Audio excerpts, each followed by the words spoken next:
como é que começa a reconstrução? Então, de quanto a gente está falando do prejuízo total? O plano de reconstrução começa por quem? E qual que é o tamanho do Qual é a plano de fotografia reconstrução? agora também, né? Porque eu imagino que até os centros habitacionais, etc., são paliativos perto de tanto que se perdeu, né? Então, tem estradas para recuperar, tem hospitais para recuperar, escolas para recuperar. Como que é o tamanho desse plano? Qual foi o tamanho do prejuízo? Se a gente for contabilizar em obras de drenagem, contenção, vias públicas, ultrapassa os 600 milhões de reais.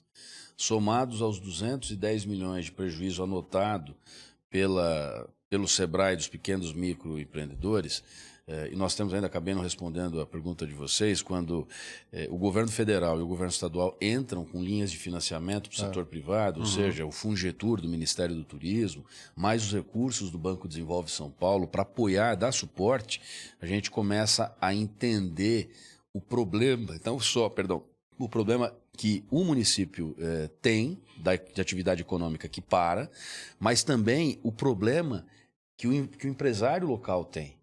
Então, a pancada ela é absurda. Só que é um município hoje que está com as drenagens comprometidas.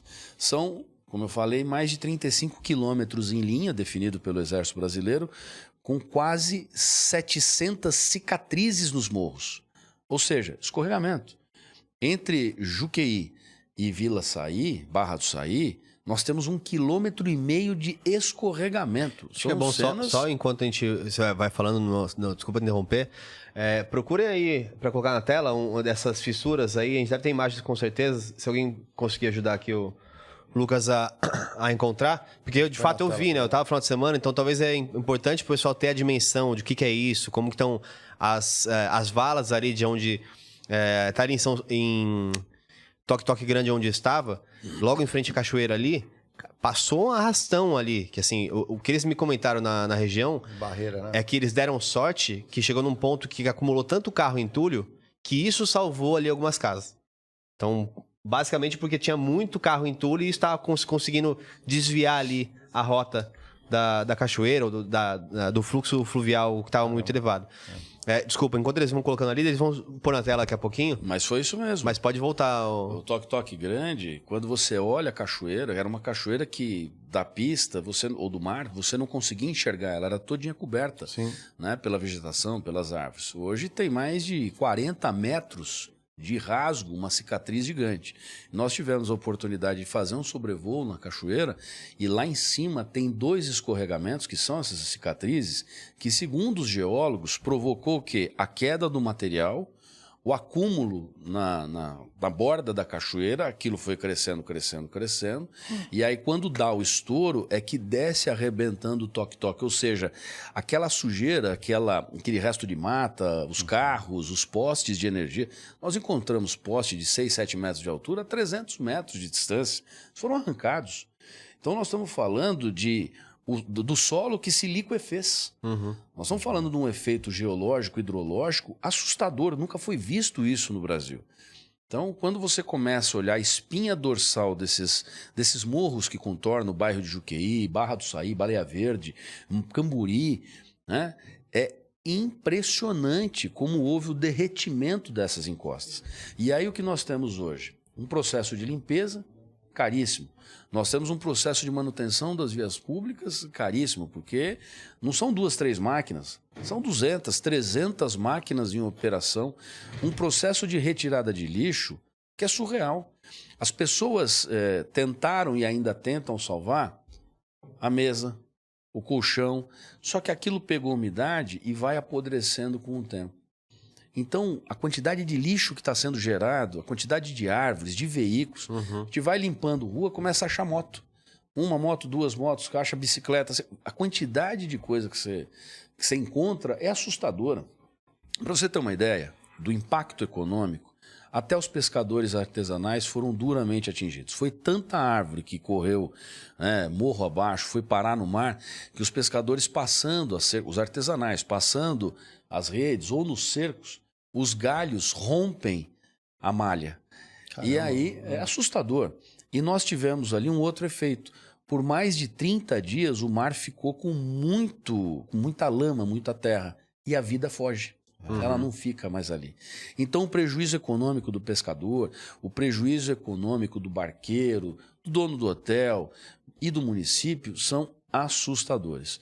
Nós estamos aí contabilizando em mais de 600 milhões de reais a recuperação do município, além dos espaços públicos que nós perdemos. 2 escolas, são 1.500 crianças sem escola, né, de volta ao sistema híbrido de aula. Nós estamos falando aí de 3 unidades de saúde que nós perdemos todos os equipamentos, máquinas, macas, os insumos. Nós estamos falando de creches que foram perdidas e, para piorar e agravar, 10 dias antes nós havíamos feito a distribuição do material escolar. Todos esses moradores, essas crianças, perderam absolutamente tudo. Então, é um momento em que o município sangra, a arrecadação desabou, como eu falei, mais de 60%. Hoje nós não estamos conseguindo pagar a conta do transporte de saúde. As pessoas que precisam fazer hemodiálise, na nossa referência, que é a cidade de Caraguatatuba, percorrem 100, 150 quilômetros por dia, elas não têm mais... quer dizer, nós estamos contando com a boa vontade das empresas porque a gente consegue mais pagar, tendo em vista aí a queda da arrecadação do município. Com o telefone ali. O telefone não aparece, não é só a imagem? Essa imagem é de Camburi. Nada aí, que senão você vai divulgar. Boa. Essa imagem do bairro de Camburi, ó. Aqui é o Camburizinho, né?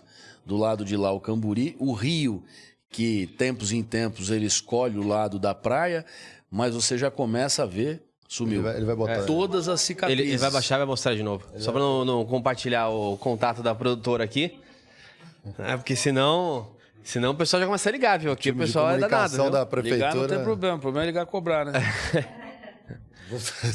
Exatamente, vai ter que atender muito telefonema. Mas esse material que corre, né, essas cicatrizes, essa terra, essas árvores, elas estão em algum lugar. Ou estão no fundo do mar, ou estão nas drenagens, nas galerias, nos rios. Então, é extremamente complexa a situação do município, que a qualquer chuvinha alaga. Nós temos um reloginho no cronômetro regressivo, ou seja, no ano que vem a gente tem a temporada de chuvas que acontece em janeiro, fevereiro e março, e nós temos literalmente que avançar para poder recuperar o município. Joga na tela aí, Lucão, pra galera também. Aí é toque grande, exatamente a parte ali onde eu estive nesse final de semana já tá bem melhor que isso, obviamente, tá com cheio de cone, cheio de obra lá ainda. Essa foi a primeira semana. Então, exatamente aí nesse ponto que tá na cachoeira ali em cima. Nossa, destruiu ali. Olha como veio descendo aqui embaixo, ó. Isso aqui vai até lá quase o mar, tá? Esse mesmo rasgo aqui, ó, vai lá descendo até o mar. Sabe que aqui... você tinha, para quem conhece essa região, tinha uma piscina natural, uma pedra gigante, não ficou nada. Tudo esse material desceu, entupiu, ali tem um ladrão, que a água corre aqui por baixo, entope, corre por cima do tabuleiro da rodovia, e aqui você começa a ver as máquinas que estão fazendo as operações, ou seja, a máquina retira o entulho, joga nos caminhões que vai embora. A gente não tem mais onde jogar esse entulho. Essa foto aqui ainda mostra a operação da companhia de energia, isso aqui fazendo a ligação de energia do bairro, que ficou quase 10 dias sem energia. Então, tinha poste aqui, nesse acesso ao bairro, que percorreu 300 metros. Tem uma casa, para mim foi uma das cenas impressionantes que ficou guardada na memória, tem uma casa na Baleia Verde que o impacto, a energia aplicada pelo escorregamento foi tão forte que o maior pedaço da residência não passa dessa bolinha de elástico. É assustador você imaginar um caibro moído. Uma laje que não existe mais.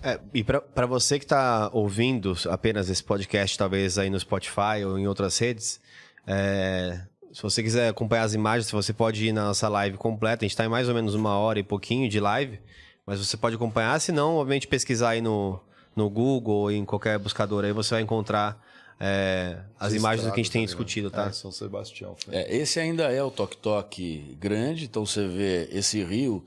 Ele não era visto. Essa imagem você ia ver o maciço, ou seja, quando as copas das árvores se tocam. Tampam tudo. Agora, você começa a ver as margens da rodovia, pontos de escorregamento. Um aqui, outro ali em cima. a quantidade de escorregamento, nós temos aí uma linha de transmissão da CETEP que percorre todo o município. Você imagina que a torre de transmissão ela ficou presa em função do estaqueamento com escorregamento dos dois lados e pelo tensionamento dos cabos, ela está lá de pé. Mas embaixo não tem mais base. Não tem mais nada. Ela está literalmente pendurada, escorregou dos dois lados. Caramba. O cenário é de guerra. E o que mais impressionava, né, voando, porque a gente tinha perspectiva aérea e a terrestre. Cada dia que a gente fazia um sobrevoo, o cenário era diferente. Escorregava mais um pedaço, você passava por baixo ali pela rodovia, você consegue ainda, até agora, enxergar a raiz das árvores, ou seja, ainda tem um momento extremamente crítico que a gente vai precisar de muitos recursos financeiros para fazer a reconstrução em tempo recorde. E aí, curtiu esse corte? Então comenta aí, o que foi de tão incrível para você? Vem que eu te espero na próxima live, hein?